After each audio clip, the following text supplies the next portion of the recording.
வணக்கம். இது வழக்கு.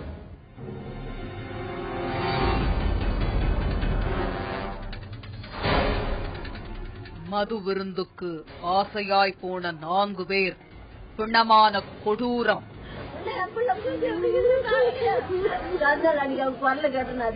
3 மாதமாக திட்டமிட்டு நண்பர்களை கொன்ற பட்டதாரி வாலிபர். இன்றைக்கு நண்பர்களோடு மது அருந்துவது ரொம்ப சாதாரணம். மகிழ்ச்சிக்கும் பார்ட்டி, சோகத்துக்கும் பார்ட்டி என மதுவையும் நண்பர்களையும் பிரிக்க முடியாத நிலையில் இருக்கிறது. விழுப்புரம் மாவட்டம் உலகுடையாம்பட்டு கிராமத்தைச் சேர்ந்தவர் ராமகிருஷ்ணன். இவர் அதே கிராமத்தைச் சேர்ந்த நண்பர்கள் கனகராஜ், மூர்த்தி, முனியன், வேளாஞ்சேரியைச் சேர்ந்த பஞ்சாட்சரம் ஆகிய 4 பேரை மது அருந்த அழைத்து வந்தார். அதன் பிறகு நடந்தது கொடூரமானது. தகிக்கும் வெயில் நேரம். அந்த ஊருக்குள் அவசரமாய் வந்து நின்றது ஆம்புலன்ஸ் மட்டுமல்ல, பெரும் சோகம். 4 பேர் மது குடித்துவிட்டு இறந்துவிட அந்த பகுதியே பரபரத்து கிடந்தது. விழுப்புரம் மாவட்டம் சங்கராபுரம் அருகே உள்ள உலகுடையான்பட்டு கிராமத்தில்தான் இந்த பெரும் துயரம். ஒப்பாரி ஓயவில்லை. 4 குடும்பத்தினரும் அழுது புலம்பினார்கள். என்ன நடந்தது என்று யாருக்கும் தெரியவில்லை. ஒவ்வொரு குடும்பத்திலயும் பாத்தீங்கன்னா சின்ன சின்ன குழந்தைங்க, 1 வயசு குழந்தைங்க, 2 வயசு குழந்தைங்க அந்த மாதிரி எல்லாம் இருக்குது. அவங்களாம் பார்த்தா இப்ப இன்னைக்கு இறந்து போயிட்டாங்க. அவங்களாம் யார் பாத்துக்கிறதுன்னு அவங்க குடும்பம் எடுத்துட்டு நிக்குது சார். அவர்கள் இறப்பில் சந்தேகம் இருக்கவே செய்தது. காவல்துறையினர் வந்து ஆய்வு நடத்தவும் தொடங்கினார்கள். தடயவியல் நிபுணர்களின் தீவிர சோதனையும் நடந்தது. இது ஒருபுறம் இருக்க, அங்கே இறந்து கிடந்த கோழியும் வீட்டுக்குள் இருந்து கண்டெடுக்கப்பட்ட மீதமிருந்த மதுவும் தான் இதை கொலை என காட்டிக் கொடுத்தது. ஊரில் உள்ளவர்கள் மருத்துவர்கள் என எல்லோரும் சந்தேகப்பட்டது போலவே அந்த 4வரும் விஷம் வைத்து கொல்லப்பட்டிருந்தார்கள். நைட்டு சுமார் 11:30 மணிக்கு போன் வருது. இந்த மாதிரி சீரியஸா இருக்கு, உடனே வாங்க அப்படின்னு கூப்பிடுறாங்க. கூப்பிட்ட உடனே உலகடையாம்பட்டுக்கு போய் பார்த்தா வாயில நுரத்தள்ளி, மூக்கால நுரத்தள்ளி, ரொம்ப சீரியஸ் ஆகுது. என்னன்னு டக்குன்னு யோகம் பண்ண முடியல. டக்குன்னு ஆஸ்பத்திரிக்கு கொண்டுட்டு போகணும் கலவரத்தில் வச்சா அப்பா அவர் அங்க இறக்குறாரு. மேலும் அங்க ஒருத்தர் தனியா செத்து கிடக்குறாரு. 3வது ஒரு நபரு அவரும் சேலம் ஆஸ்பத்திரிக்கு போய் அவரும் காப்பாற்ற முடியாம இறந்து போறாரு. மேலும் காலையில அதிகாலையில போய் அங்க ஆய்வு பண்ணி பார்க்கும்போது மருந்து பாட்டிலு, குவார்டர் பாட்டிலு, சிரிஞ்சு இதெல்லாம் கிடக்கு. மது வாங்கி கொடுத்து தன் நண்பர்களையே கொலை செய்திருந்தார் அந்த மனிதர்.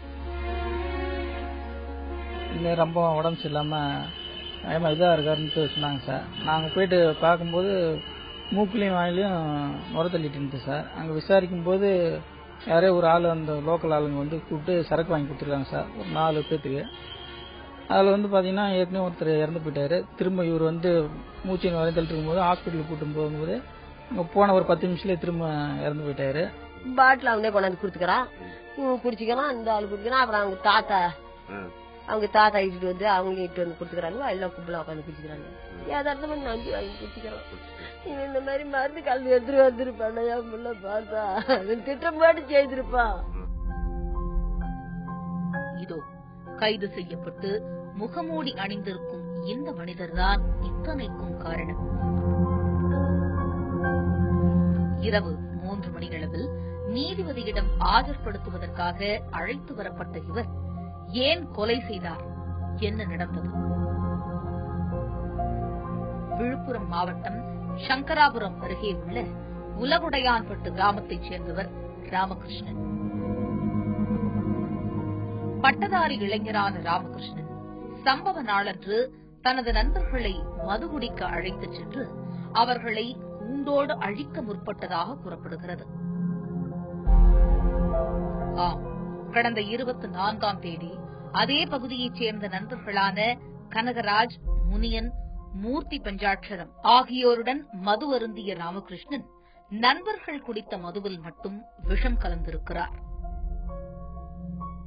கூட்டு பண்ணாங்களா சார், அவங்க கூட்டு பண்ணோடனே டாக்டர் இந்த ட்ரிங்க்ஸ்ல பாய்சன் கலந்துருக்குன்னு சொல்லி செக்அப் பண்ணிட்டு டாக்டர் சொன்னாங்க சார். அவங்க அப்பா அவங்க பையன் அவங்க அப்பாவுக்கு போன் பண்ணி சொன்ன பிற்பாடு அவர் எங்க மூத்தாரையும் அந்த தாத்தாவையும் போயிட்டு பார்த்தாருங்க சார். அப்ப பாக்கும்போது அந்த தாத்தாவோட உயிர் பிரிஞ்சிச்சுங்க சார்.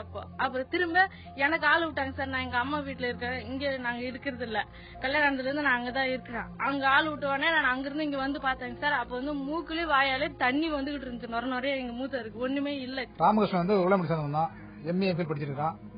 அவனுக்கு குடிக்கிற பழக்கம் உண்டு.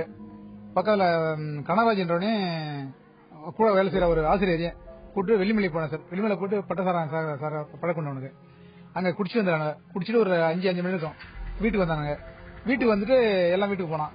கனகராஜன் என்கிட்ட பேசலாம், சரக்கு வாங்கிட்டு இருக்கான், நான் சாப்பிட்டுருக்கேனா, ஏதோ கறி வறுக்கிறேன் சாப்பிடணும் அப்படின்னா. எனக்கு அந்த பழக்கம் இல்லாமல் சொன்னேன். நேரம் வீட்டுக்கு போனட்டு போனாங்க. ராமகிருஷ்ணன் வீட்டுக்கு போய் கனகராஜ், முனியா, மூர்த்தி 3 பேரும் கூப்பிட்டு போய் உட்காந்து சாப்பிட்டுக்கானுங்க. சாப்பிட்டு வெளியே வந்தாங்க. வெளியே வந்து நான் சாப்பிட்டேன்னா நேரம் சொன்னான். சொல்லி வீட்டுல படுத்தா ஒரே சத்தம் போட ஆரம்பிச்சான். கத்த ஆரம்பிச்சான், வயிறு எரியுது என்ன காப்பாத்துங்கன்னு சத்தம் போட்டான்.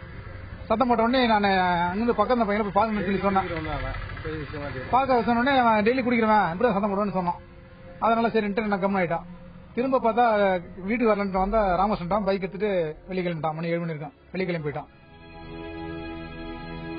குடித்த கொஞ்ச நேரத்துக்குள் சுருண்டு விழுந்த அந்த 4வரும் அங்கேயே இறந்து போக அங்கிருந்து தப்பி ஓடுகிறார் ராமகிருஷ்ணன்.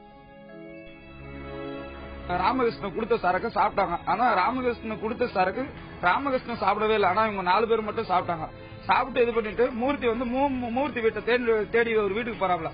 மூர்த்தி என்ன பண்றாப்ல, அவங்க அப்பா கேக்குறாப்ல, ஏன்டா இது போல வாந்தி எடுத்துட்டு வந்தப்பல கேக்குறாப்ல, ஏன்டா இது போல குடிச்சிட்டு வந்தியா அப்படின்னு சொல்லிட்டு அவன் மாமூட்டி எடுத்துக்கிட்டு வீட்டுக்கு போனான். வீட்டுக்கு போட்டதுன்னா அவங்க ஒய்ஃபு கேக்கு, இது போல என்ன பண்ணிட்டு வந்துட்டு அப்படின்னு சொல்லிட்டு அவன் வீட்டுல போயிட்டு உக்காந்துட்டு வயிறு எரியுதுன்னு சொன்னாப்ல. உடனே ஒரு ஆட்டோ பிடிச்சி சங்கராபுரம் ஜிஹெச்சி கொண்டுட்டு வந்தோம்.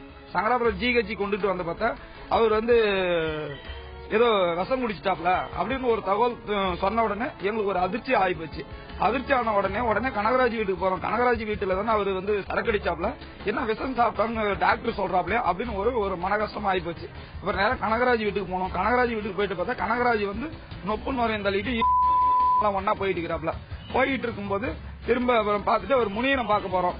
முனியனை பார்க்க போகும்போது ஒரு 12:30 மணி இருக்கும், 12:30 மணி இருக்கும். அந்த அளவுக்கு போய் பார்க்கும்போது முனியன் உயிர் இருந்து போயிருந்தாப்ல. உடனே அவங்க பையன் ஒரு பக்கத்து வீட்டுல ஒருத்தர் எழுப்பி இது போல முனியன்றவர் இறந்துட்டாரு, அவங்க பையன்கிட்ட போயிட்டு சொல்லு அப்படின்னு சொல்லி பார்த்தா அப்பதான் சார் எல்லாத்துக்குமே தெரியும். ஃபர்ஸ்ட் முனி இறந்தாப்ல, 2வது மூர்த்தி இறந்தாப்ல, 3வது கனகராஜ் இறந்தாப்ல, 4வது ஆறுமுகம் இறந்தாப்ல, சுப்பிரமணி. இதனையடுத்து இந்த கொலை தொடர்பாக தனிப்படை அமைத்து தேடுதல் வேட்டை நடந்து வந்த நிலையில் ராமகிருஷ்ணனை கைது செய்திருக்கிறது காவல்துறை. அவரிடம் நடத்தப்பட்ட விசாரணையில் பல்வேறு அதிர்ச்சி தகவல்கள் வெளியாகியிருக்கின்றன. சொத்து பிரச்சனையில் தனது தம்பிகளுக்கு ஆதரவாக பேசினார்கள் என்ற காரணத்திற்காகத்தான் இந்த கொலையே செய்திருக்கிறார் ராமகிருஷ்ணன். 1.5 ஏக்கர் நிலத்தகராறில் தம்பிகளுடன் கருத்து வேறுபாடு ஏற்பட்டதால் அவர்களை அழைத்து பேசியபோது அவரது தம்பிகளுக்கு ஆதரவாக இந்த 4வரும் பேசியதால் சமயம் பார்த்து அவர்களை தீர்த்து கட்ட திட்டமிட்டிருக்கிறார் ராமகிருஷ்ணன். இந்த நிலையில் புதுச்சேரியில் இருந்து மது வாங்கி வந்து எதிராளிகளுக்கு ஆசை காட்டி அவர்களை விஷம் கொடுத்து கொன்றதாக வாக்குமூலம் அளித்திருக்கிறார். வாங்கி வந்த விஷம் வேலையை கனக்கச்சிதமாய் முடிக்குமா என்ற சந்தேகத்தில்தான் முதலில் கோழிக்கு சிரஞ்சி மூலம் விஷமேற்றியிருக்கிறார். விஷம் ஏறியதுமே கோழி இறந்துவிட அதே விஷத்தை மதுவில் கலந்து தான் செய்ய நினைத்ததை செய்து முடித்திருக்கிறார். இந்த கொலை வழக்கு தொடர்பாக சங்கராபுரம் காவல்துறை விசாரணை நடத்தி வருகிறது. ராமகிருஷ்ணன் ஏன் இப்படி ஒரு கொடூர காரியத்தில் இறங்கினார் என்பது இன்னமும் மர்மமாக இருக்கிறது. இதுகுறித்து காவல்துறை விசாரணை நடத்தி வருகிறது.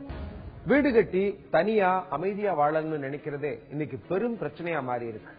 ஆமா, இன்னைக்கு வீட்டுல பெண்கள் தனியா இருக்கிறது அபாயகரமான விஷயமா ஆகிடுது. கொள்ளையடிக்க வர்றவங்க கொலையும் செய்துட்டு போயிடுற கொடூரத்தை என்ன சொல்றது? திருவள்ளூர் மாவட்டத்தில் நடந்த ஒரு கொலை அந்த பகுதியை அலற வச்சிருக்கு. மழை நேரம். அந்த வீட்டுக்கு காவல்துறையினர் படையெடுத்து அதிர்ந்து கிடந்தது அந்த தெரு. ஊர்க்காரர்கள், உறவினர்கள் என கேள்விப்பட்டவர்கள் எல்லோருமே அந்த வீட்டில் முற்றுகையிட பதற்றத்துக்கு மேல் பதற்றம். இதோ கருமேகம் சூழ்ந்திருக்கும் அந்த பொழுது நிலவரப்படி மதியம் 12 மணி இருக்கும். அதற்குள்ளாகவே அந்த கொலை செய்தி பரவிவிட்டது. சுமார் 11 மணிக்கு அரங்கேறிய கொலை பெரிய அதிர்வலையை உண்டு பண்ணியிருந்தது அன்று.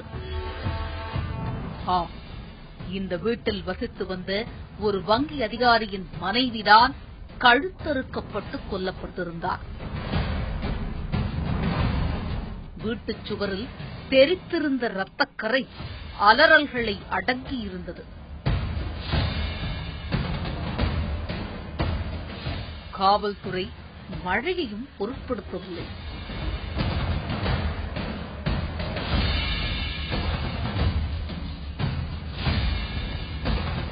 அடுத்தடுத்து அதிகாரிகள் அந்த வீட்டுக்கு வந்து சேர விசாரணையை தீவிரப்படுத்தியது காவல்துறை. மழை விட்டபாடில்லை. சேற்றிலும் தகதியிலும் காவல்துறை வாகனங்கள் ஊர்ந்து செல்ல கொலையாளிகளை சுற்றி வளைக்கும் முனைப்பில் ஈடுபட்டார்கள். திருவள்ளூர் மாவட்டம் மீஞ்சூர் அருகே உள்ள நந்தியம்பாக்கம் பகுதியைச் சேர்ந்த பொன் பாண்டியன் என்பவரது மனைவி கலைவாணி. இவரது கணவர் பொன் பாண்டியன் ஒரு தனியார் வங்கியில் பணிபுரிந்து வருகிறார்.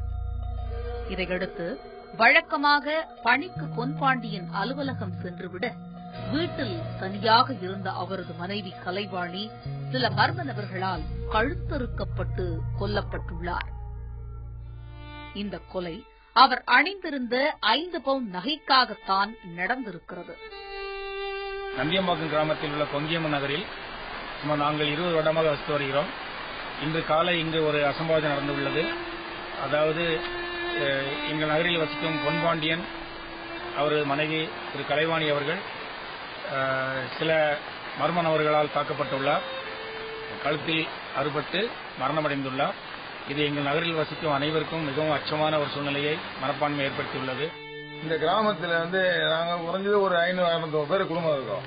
ஆனா இந்த ஊர்ல ஒரு சம்பவம் நடந்தது. காலையில் எனக்கு செய்தி வந்துச்சு. உடனே ஓடி பார்த்தோம். ஆனா பொன்பாண்டியனுடைய மனைவி கலைவாணி கழுத்து அறுபட்டு கிடந்தாங்க.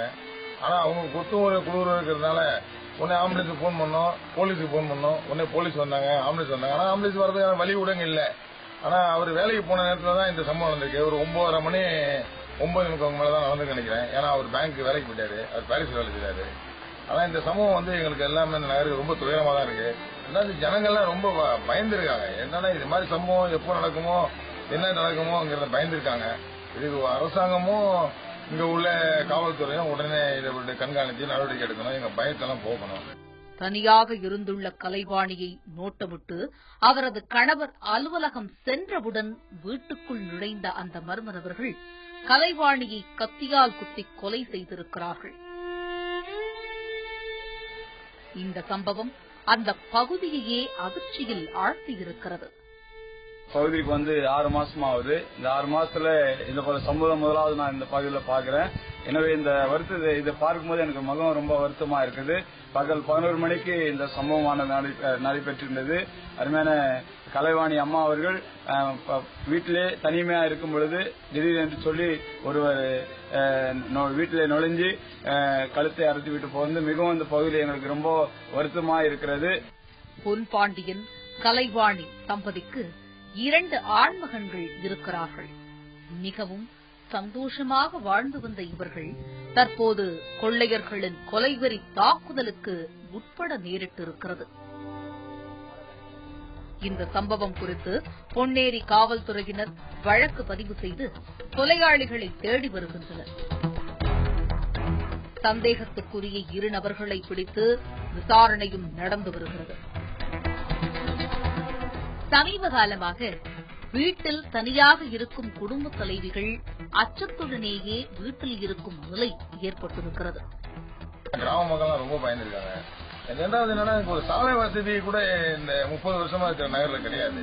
ஏன்னா ஒரு ஆம்புலன்ஸ் திடீர்னு போன் பண்ணாவோ ஒரு போலீஸ் உள்ள வரது கூட ஏன் போலீஸ் அதிகமாக ரவுண்ட்ஸ் இல்லைன்னா இந்த சாலை வசதி சரியில்லை, வெறும் சேரு தகுதிமா இருக்கு.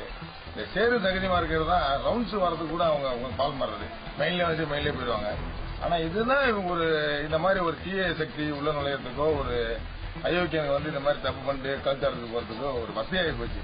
ஆனா வீடுகளும் இங்க இருக்கிற நிலைமை பாத்தீங்கன்னா ரோடு, ரெண்டாவது முதல்ல இந்த மக்கள் மேல ஒரு அக்கறை இல்ல. அக்கறை இருந்தா இந்த மாதிரி ஒரு பயம் இருந்திருக்கும். இங்கெல்லாம் நிறைய இருக்காங்க போறாங்க, நீங்க நட வசதி இல்ல, மழை வேற பெஞ்சிருக்கு. மழை பெய்யுறது திருடனுக்கு இன்னொரு வாய்ப்பா போயிடுச்சு. இந்த 9 மணில இருந்து 11 மணிக்குள்ள இந்த சம்பவம் நடந்திருக்கு. ரொம்ப ஓடி பார்த்தா ஜனங்கள்லாம் மனசு ரொம்ப கஷ்டமா இருக்காங்க. இது வந்து உடனடியா கிராமத்தின் சார்பாகவும் இந்த பஞ்சாயத்து சார்பாகவும் போலீஸ்காரங்கெல்லாம் இதை நடவடிக்கை எடுத்து இதுக்கான இந்த மாதிரி சம்பவங்கள் நடக்காம இருக்கணுங்கிறது நாங்க எல்லாமே விரும்புறோம். வீட்டில் என்ன பாதுகாப்பு ஏற்பாடுகள் செய்யப்பட்டிருந்தாலும் பல்வேறு பிரச்சனைகளுக்கு இத்தகைய பெண்கள் ஆட்பட்டு வருகிறார்கள். இதை எப்படியும் தடுத்தே ஆக வேண்டும் என்பது எல்லோரது விருப்பமும். கலைவாணியோட கணவர் வங்கி அலுவலருங்கிறதால யாரோ சிலர் திட்டமிட்டு தான் வீட்டுக்குள்ள நுழைஞ்சு கொள்ளையடிச்சிட்டு போனது மட்டும் இல்லாம கொலையும் செய்துட்டு தப்பியிருக்காங்க. இந்த மாதிரியான சம்பவங்கள் பெருகி வர்றது ரொம்பவும் வேதனை தான். நிச்சயம் இதற்கு தீர்வு கண்டே ஆகணும். சிட்பண்ட் மோசடி, நிதி நிறுவன மோசடி அப்படின்னு சொல்லி பலதரப்பட்ட மோசடி வழக்குகள் சமுதாயத்தில் நடந்து வருகிறது. அப்படிப்பட்ட சூழல்ல போலீசார் வந்து யாரும் ஒருத்தட்ட புகார் வாங்கி அவங்கள்ட்ட வழக்கு பதிவு செய்யறாங்க. எல்லார்ட்டையும் புகார் வாங்குவது கிடையாது. ஏன் அந்த நடைமுறை போலீசார் கடைபிடிக்கிறாங்க?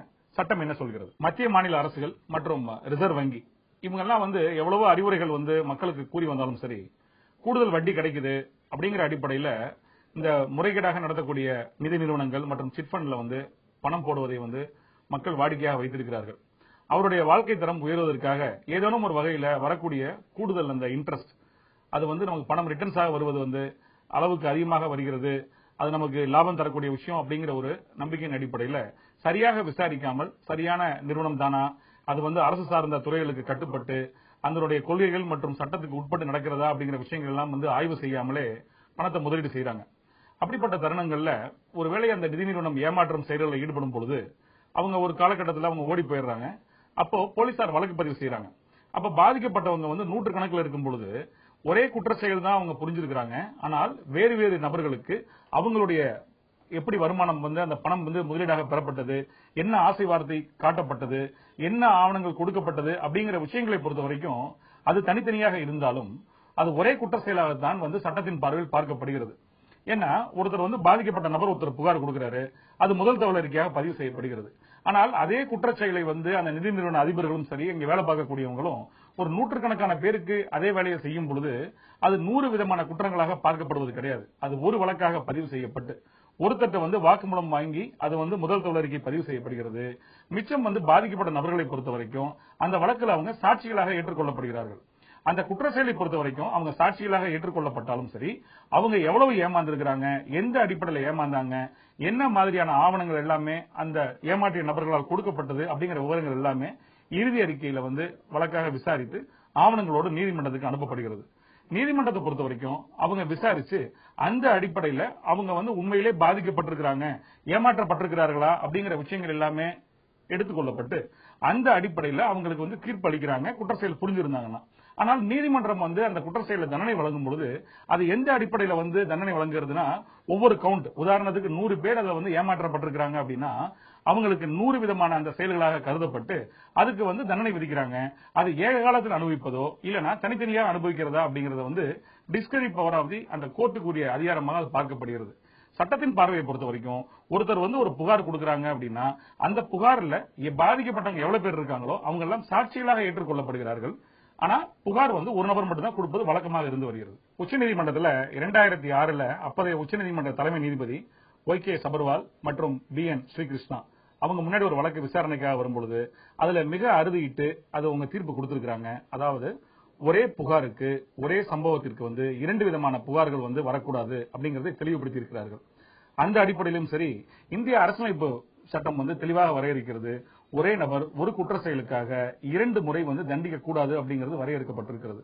எது எப்படி இருந்தாலும் சரி, முதல் தகவல் அறியா இருக்கும் பட்சத்துல ஒருவர் வந்து புகார் கொடுத்துட்டு மிச்சம் உள்ள நபர்கள் எல்லாம் சாட்சிகளாக இருந்து அவர்களுடைய வழக்குமே வந்து எடுத்துக் கொள்ளப்பட்டு அது வந்து நீதிமன்றத்துக்கு அனுப்பி வைக்கப்படுகிறது. அந்த அடிப்படை நோக்கம் என்ன அப்படின்னா, வீணான காலதாமதமோ இல்ல பல்வேறு வழக்குகளின் காரணமாக வழக்கு பல நீதிமன்றங்கள் நடக்கிற காரணத்தினால நியாயம் கிடைக்காம பாதிக்கப்பட்டவங்களுக்கு போகக்கூடாதுங்கிற ஒரு காரணத்துக்காக அதுல பாதிக்கப்பட்ட ஒரு நபருடைய விஷயம் வந்து புகாராக எடுத்துக் கொள்ளப்பட்டு மற்ற நபர்கள் சாட்சிகளாக எடுத்துக் கொள்ளப்படுகிறார்கள். ஆனால் நீதிமன்றத்தின் பார்வையில் நீதி பரிபாலனத்தில் வந்து அவங்க எல்லாருக்குமே நியாயம் கிடைக்கும் வகையில் தான் தீர்ப்புகள் வழங்கப்பட்டு வருகிறது. மீண்டும் வேறொரு வழக்கோடு உங்களை சந்திக்கிறேன். நன்றி, வணக்கம்.